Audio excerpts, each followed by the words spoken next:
নমস্কার বন্ধুরা, টুসি সেসেলে সবাইকে স্বাগত জানাই। আমার আজকের রেসিপি চিংড়ি মাছের মশলা কারি। এই চিংড়ি মাছের মশলা কারি বানানোর জন্য এখানে আমি মাঝারি সাইজে গলদা চিংড়ি নিয়েছি। মাছটাকে আমি আগের থেকেই ভালো করে পরিষ্কার করে কেটে ধুয়ে রেখেছি। পিঠের ওপরের দিকে যে কালো সুতোর মতো অংশটা থাকে সেটাকে কাঁচি দিয়ে কেটে বের করে ফেলে দিয়েছি। মাথার দিকটাতে অনেক নোংরা থাকে, সেটাকেও পরিষ্কার করে কেটে ধুয়ে রেখেছি।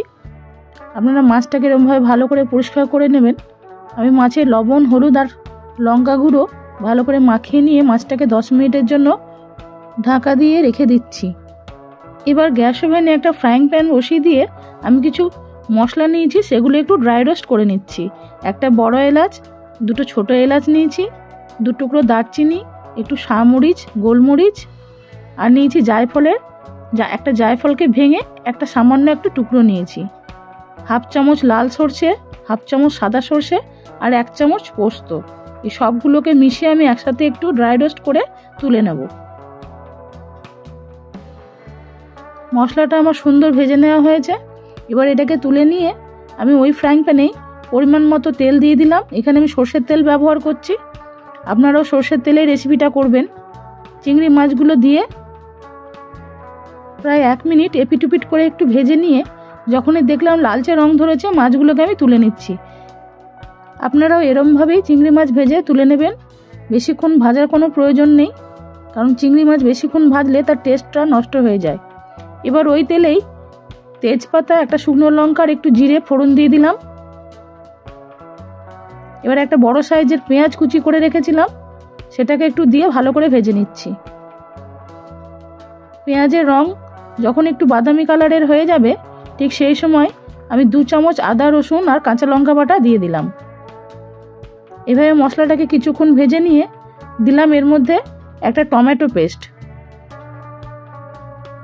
1 চামচ জিরে গুঁড়ো, পরিমাণ মতো হলুদ আর লবণ দিয়ে আমি মশলাটাকে ভালো করে কষে নিচ্ছি। এখানে আমি 1 চামচ কাশ্মীরি লঙ্কা গুঁড়ো দিলাম, আপনার চাইলে ঝাল লঙ্কা গুঁড়ো দিতে পারেন। আর দিলাম 1 চামচ চিনি। সমস্ত মশলাগুলোকে দিয়ে ভালো করে কষে নিয়ে আমি 2 মিনিটের জন্য ঢাকনা দিয়ে রেখে দিলাম। লো হিটে রান্নাটা আপনারা করবেন। 2 মিনিট পরে ঢাকনাটা খুলে আবার মশলাটাকে একটু নেড়ে দিলাম। মশলা থেকে সুন্দর একটা তেল বেরিয়ে এসছে। এই সময় আমি দিয়ে দিলাম 1 বাটি ফ্যাটানো টক দই। এরপর আবার কিছুক্ষণ নেড়ে নিয়ে আমি তাতে কাঁচা লঙ্কা দিলাম। এরপর মাছগুলো দিয়ে আমি আরও 2-1 মিনিট একটু ভালো করে কষে নেব।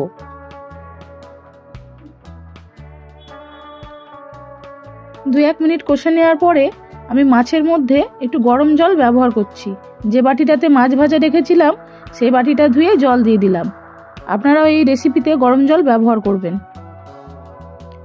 এরপরে আমি ঢাকনা দিয়ে 2-3 মিনিট মাছটাকে রেখে দিচ্ছি। মাছটা যতক্ষণ না ফুটছে আমি সেই সময় এই সর্ষে, পোস্ত আর গোটা গরম মশলা যেটা ড্রাই রোস্ট করে রেখেছিলাম সেটাকে একটু বেটে নেব। ফিরে এলাম 2-3 মিনিট পরে। মশলাটা আমার বাটা হয়ে গেছে। এবার এতে আমি কিছুটা গরম জল মিশিয়ে নিয়ে আমি মাছের মধ্যে দিয়ে দেব। আপনারা ঠিক এই একই প্রসেসে এই রান্নাটা করবেন, তাহলে রান্নার যেমন রং হবে ঠিক তেমনি তার স্বাদও হবে অসাধারণ। মশলাটা আমার দেয়া হয়ে গেছে। এরপর আবার ঢাকা দিয়ে আমি 2 মিনিট রাখলাম। রেসিপি আমার সম্পূর্ণ তৈরি। এবার আমি একটু ধনেপাতা ছড়িয়ে দিলাম আর সামান্য একটু ঘি দিয়ে দিলাম। তৈরি হয়ে গেল চিংড়ি মাছের মশলা কারি। আমার এই আজকের রেসিপি বাড়িতে বানিয়ে প্রিয়জনদের পরিবেশন করুন, সবাই খুব খুশি হয়ে যাবে। আমার বাড়িতে এটা পরিবেশন করার আগে আমি একটু ওপর থেকে ফ্রেশ ক্রিম ছড়িয়ে দিলাম, তবে আপনারা এটা নাও দিতে পারেন, কোনো অসুবিধা নেই। আজ আসি বন্ধুরা, পরে আবার অন্য রেসিপি নিয়ে আপনাদের সামনে এসে হাজির হব। রেসিপিটা ভালো লাগলে একটা লাইক দিন, শেয়ার করুন আর সাবস্ক্রাইবের জন্য অনুরোধ রইল। নমস্কার।